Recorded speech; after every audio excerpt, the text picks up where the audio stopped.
Apple company के founder Steve jobs, जो कि एक ब्रिलियंट लीडर रह चुके हैं, क्या ऐसा हो सकता है कि जो बातें स्टीव जॉब्स ने अपने जीवन के 50 सालों में सीखी हों वो आप 15 मिनट में सीख पाओ? वेल, इसका जवाब है हाँ, ऐसा हो सकता है। स्टीव जॉब्स ने स्टैनफोर्ड यूनिवर्सिटी में एक स्पीच दी थी और उसमें उन्होंने अपनी जीवन की सबसे बड़ी लर्निंग को 15 मिनट में बताया 3 कहानियों के माध्यम से। तो आज सारे शब्द स्टीव जॉब्स के हैं। मैं तो बस आवाज़ देकर हिंदी में बहुत ही आसान भाषा का प्रयोग करके आप तक पहुंचा रहा हूं, ताकि कोई भी ऐसा ना हो जो कि विश्व की सबसे बेहतरीन स्पीच को सिर्फ लैंग्वेज बैरियर की वजह से ना सुन पाए। तो मन को सारी चिंताओं और भारी विचारों से मुक्त कर दें।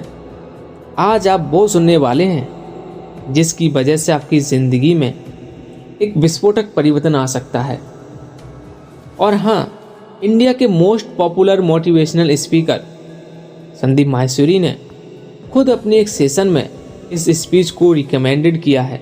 आप में से कितने लोगों ने स्टीव जॉब्स की स्टैनफोर्ड कमेंसमेंट स्पीच देखी है? स्टीव जॉब्स जो एप्पल के फाउंडर थे, उनकी स्टैनफोर्ड वाली एक स्पीच है 20 मिनट की। अगर आप में से बाकी लोगों ने नहीं देखी है तो आई स्ट्रांगली रिकमेंड यू कि एक बार आप जा करके यूट्यूब पे वो जरूर देखें। तो अपनी उस स्पीच में वैसे तो उन्होंने इस स्पीच को सुनने के बाद आप आंदोलित हो उठेंगे। तो आइए बिना किसी देरी के हम शुरुआत करते हैं। धन्यवाद। आज विश्व के सबसे बेहतरीन विश्वविद्यालयों में से एक दीक्षांत समारोह में आपके साथ होना मेरे लिए सम्मान की बात है। मैं आपको सच बताना चाहता हूँ, मैं कभी किसी कॉलेज से पास नहीं हुआ और आज मैं पहली बार कॉलेज के ग्रेजुएशन समारोह के इतने नज़दीक तक पहुँचा हूँ।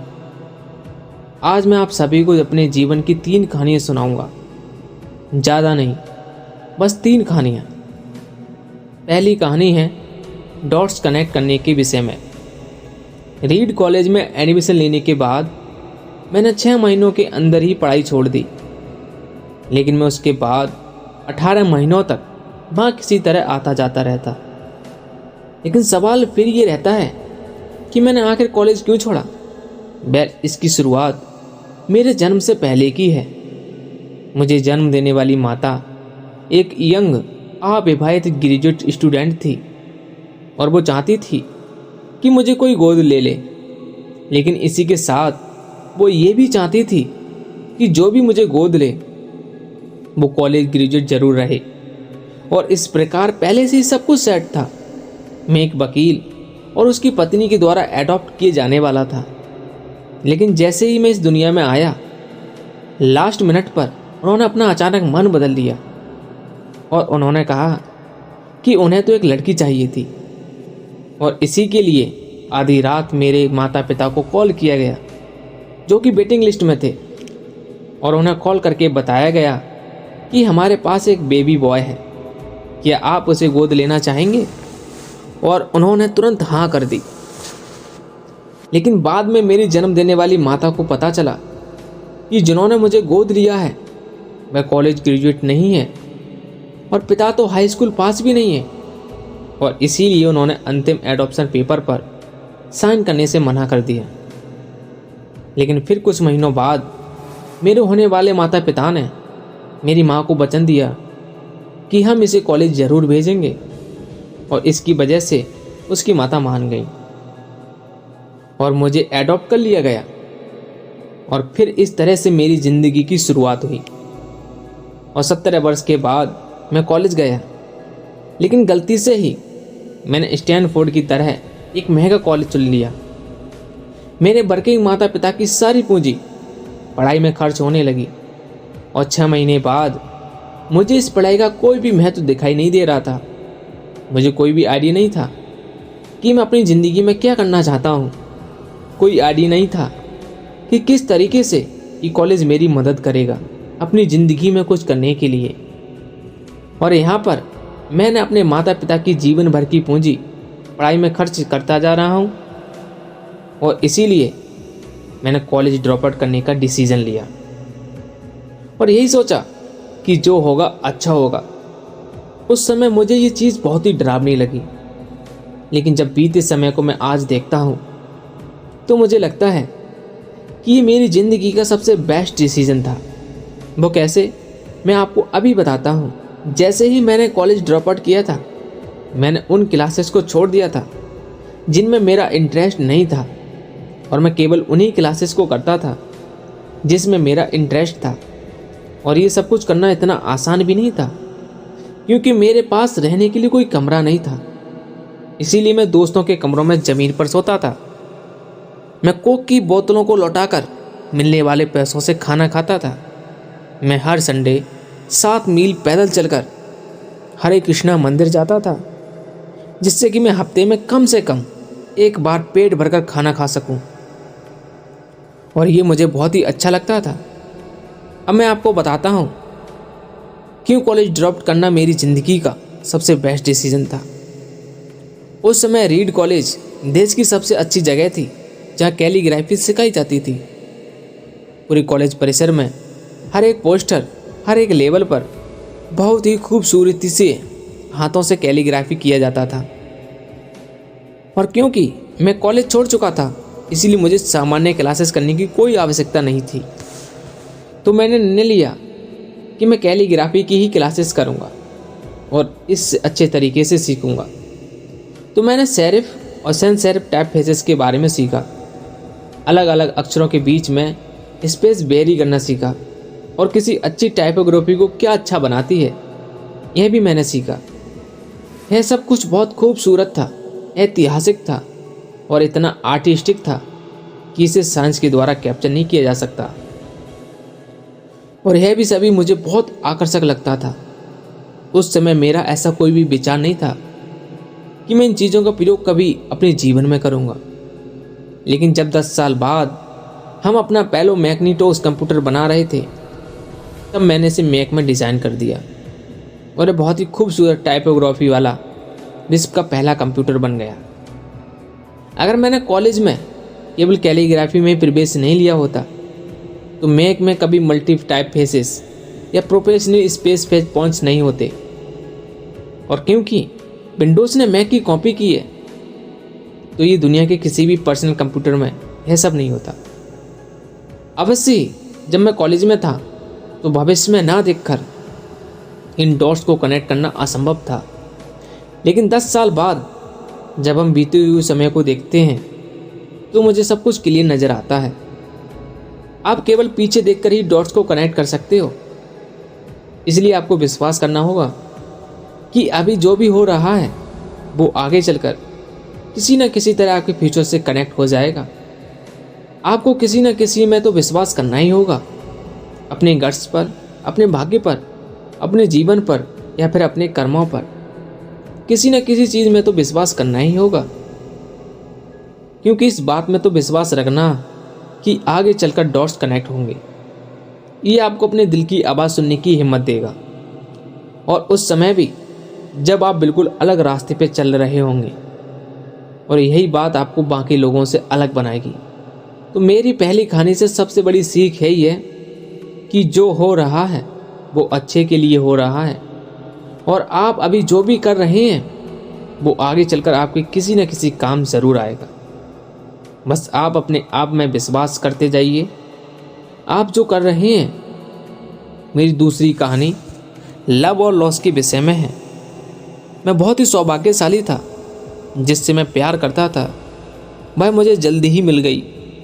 बॉज और मैंने अपने पिता के गैराज से एप्पल की शुरुआत की थी जब मैं 20 साल का था, और हमने बहुत मेहनत की और 10 साल में एप्पल कंपनी 2 लोगों से बढ़कर $2 बिलियन 4,000 लोगों की कंपनी हो गई। हमने अभी 1 साल पहले ही मैग्नीटोस को रिलीज़ किया और मैं 30 साल का हो गया था, और कंपनी ने मुझे निकाल दिया। आप सभी लोग सोच रहे होंगे कि अपनी ही बनाई हुई कंपनी से मुझे कैसे निकाल दिया। जैसे जैसे एप्पल ग्रो करने लगी, हमने एक बुद्धिमान व्यक्ति को हायर किया, जिसके साथ मैंने सोचा कि वो मेरे साथ मिलकर कंपनी को आगे बढ़ाएगा। पहले 1 साल सब कुछ ठीक चल रहा था, लेकिन उसके बाद कंपनी के फ्यूचर विजन को लेकर हम दोनों में विवाद होने लगे और बात बोर्ड ऑफ डायरेक्टर तक पहुंच गई और उन लोगों ने उनका साथ दिया और इस तरीके से 30 वर्ष की आयु में मुझे अपनी ही कंपनी से बाहर कर दिया गया। जो मेरी पूरी एडल्ट लाइफ का फोकस था अब वह ख़त्म हो चुका था और यह मुझे पूरी तरह से बर्बाद करने वाला था। और कुछ महीनों तक तो मुझे कुछ भी समझ नहीं आ रहा था कि मैं क्या करूं। मैं एक बहुत बड़ा पब्लिक फेलियर था और एक बार तो मैंने बेल्ले छोड़कर भी जाने का सोचा, लेकिन धीरे धीरे मुझे एहसास हुआ कि जो काम मैं करता हूं मैं अभी भी उसके लिए पैशनेट हूं। एप्पल में जो कुछ भी हुआ उसकी वजह से मेरे पैशन में थोड़ी सी भी कमी नहीं आई। मुझे उन्होंने अस्वीकार कर दिया, लेकिन फिर भी मैं अपने काम से प्यार करता हूं, इसीलिए मैंने फिर से एक बार शुरुआत करने की सोची। मैं उस वक्त यह नहीं देख पाया था, लेकिन अब मुझे लगता है कि एप्पल से निकाले जाने से अच्छा मेरे साथ कुछ और हो ही नहीं सकता था। सफल होने का बोझ अब बिगनर होने के हल्केपन में बदल चुका था। मैं एक बार फिर से स्वयं को बहुत हल्का महसूस कर रहा था। इस आज़ादी की वजह से मैं अपने जीवन के सबसे क्रिएटिव पीरियड में चला गया। अगले 5 सालों में मैंने कंपनी नेक्स्ट और दूसरी कंपनी पिक्सर शुरू कर दी और इसी दौरान मैं एक बहुत ही अद्भुत महिला से मिला जो कि आगे चलकर मेरी पत्नी बनी। पिक्सर ने विश्व की पहली computer animated movie toy story बनाई और आज ही दुनिया का सबसे सफल एनिमेटेड स्टूडियो है। और एप्पल ने एक अप्रत्याशित कदम उठाते हुए नेक्स्ट को खरीद लिया और मैं फिर से एप्पल में चला गया। आज एप्पल नेक्स्ट द्वारा विकसित की गई टेक्नोलॉजी का उपयोग करती है। तो यहाँ पर मैं पूरे विश्वास के साथ कह सकता हूँ कि अगर मुझे एप्पल से नहीं निकाला गया होता तो यह सब कुछ मेरे साथ नहीं होता। यह कड़वी दवाई थी, लेकिन मेरे विचार से मरीज को इसकी ज़रूरत थी। कभी कभी ज़िंदगी आपको इस तरह से ठोकर मारती है, लेकिन आप विश्वास मत खोइए। मैं विश्वास के साथ यह कह सकता हूँ कि मैं सिर्फ इसीलिए आगे बढ़ता चला गया क्योंकि मैं अपने काम से प्यार करता था। जितना अपने काम को जानना ज़रूरी है, उतना ही ज़रूरी है अपने काम को खोजना जिसे आप सच में एंजॉय करते हो, क्योंकि आपकी ज़िंदगी का बहुत ही बड़ा हिस्सा होता है। और वास्तविक रूप से संतुष्ट होने का यही एक तरीका है कि आप वो करें जिसे आप एक बहुत बड़ा काम समझते हैं। और बड़ा काम करने का सिर्फ एक ही तरीका है कि आप वो करें जो आप करना पसंद करते हैं। और अभी तक आपको वो काम नहीं मिला है तो आप रुकिए मत, उसे खोजते रहिए। जैसा कि दिल से जुड़ी हर एक चीज़ में होता है, वो जब आपको मिलेगी तब वो आपको पता चल जाएगा। और जैसा कि अच्छे रिलेशनशिप में होता है, वो समय के साथ साथ और भी अच्छी होती जाएगी। इसीलिए इसे खोजते रहिए, रुकिए मत। मेरी तीसरी कहानी मृत्यु के बारे में है। जब मैं 17 साल का था तब मैंने एक कोट पढ़ा था, यदि आप हर दिन अपनी ज़िंदगी को ऐसे जिएंगे जैसे कि आपकी ज़िंदगी का आखिरी दिन है, तो आप किसी न किसी दिन सही साबित हो जाएंगे। और इसने मेरे दिमाग पर बहुत बड़ी छाप छोड़ी थी। और तब से पिछली 33 सालों से मैं हर सुबह शीशे में उठकर देखता हूँ और ख़ुद को एक सवाल करता हूँ कि अगर ये दिन मेरी ज़िंदगी का आखिरी दिन होता तो क्या आज मैं वो करता जो करने वाला हूँ। अगर इसका आंसर ना होता है तो मैं समझ जाता हूँ कि कुछ न कुछ बदलने की ज़रूरत है। इस बात को याद रखना कि एक दिन मरना है। किसी भी चीज़ को खो देने के डर को दूर करने का सबसे अच्छा तरीका है कि आप पहले से ही नंगे हैं। ऐसा कोई भी कारण नहीं है कि आप अपने दिल की ना सुने। करीब 1 साल पहले ही मुझे पता चला कि मुझे कैंसर है। सुबह 7:30 बजे मेरा स्कैन हुआ और उसमें साफ दिखाई दे रहा था कि मेरे पैनक्रियाज में ट्यूमर है। और सच कहूँ तो मुझे यह भी नहीं पता चला कि पैनक्रियाज होता क्या है। डॉक्टर ने लगभग पूरे विश्वास के साथ बताया कि मुझे ऐसा कैंसर है कि जिसका उपचार करना संभव नहीं है और अब मेरे पास केवल 3 से 6 महीने ही बचे हैं। डॉक्टर ने मुझे सलाह दी कि मैं घर जाऊं और अपनी सारी चीज़ें व्यवस्थित कर लूं। यानी डॉक्टर की भाषा में इसका मतलब ये था कि आप अब मरने की तैयारी कर लीजिए। यानी कि आप जो भी चीज़ें आगे 10 साल में करने वाले थे वो बचे हुए समय में कर लीजिए, क्योंकि आपका अंतिम समय आ चुका है। मैंने इस डायग्नोसिस के साथ पूरा समय बिता दिया और शाम को मेरे बायोप्सी हुई, जहाँ पर मेरे गले के रास्ते से पेट से होते हुए एक एंडोस्कोप को डाला गया और एक सुई से ट्यूमर के कुछ सेल को बाहर निकाले गए। उस समय मैं पूरी तरह बेहोश था, लेकिन मेरी पत्नी और वहाँ पर जो भी उपस्थित था कि जब डॉक्टर मेरे सेल्स को माइक्रोस्कोप से देखा तो वह भी रो पड़ा। डॉक्टर समझ चुका था कि मुझे बहुत ही दुर्लभ प्रकार का कैंसर हुआ है, जो कि सर्जरी से ठीक हो सकता है। तो मेरी सर्जरी हुई और मैं सौभाग्य से अब मैं बिल्कुल ठीक हूँ। मौत के इतने करीब तक मैं पहले कभी नहीं पहुँचा और मैं उम्मीद करता हूँ कि आने वाले कुछ समय तक मैं पहुँचूँ भी नहीं। और यह सब देखने के बाद मैं पूरे विश्वास के साथ ये कह सकता हूँ कि मृत्यु एक उपयोगी है, लेकिन बौद्धिक रूप से एक संकल्पना है। कोई भी मरना नहीं चाहता है, यहाँ तक कि वो लोग भी जो स्वर्ग जाना चाहते हैं वो भी वह जाने के लिए मरना नहीं चाहते। मृत्यु ही वो स्थान है जहाँ पर हम सभी लोग जाते हैं। आज तक कोई भी इससे बचा नहीं है और ऐसा होना ही चाहिए, क्योंकि इस जीवन का एकमात्र सबसे बड़ा आविष्कार है और वो है मृत्यु, जो जिंदगी को बदलती है, पुराने को समाप्त करने का रास्ता खोलती है।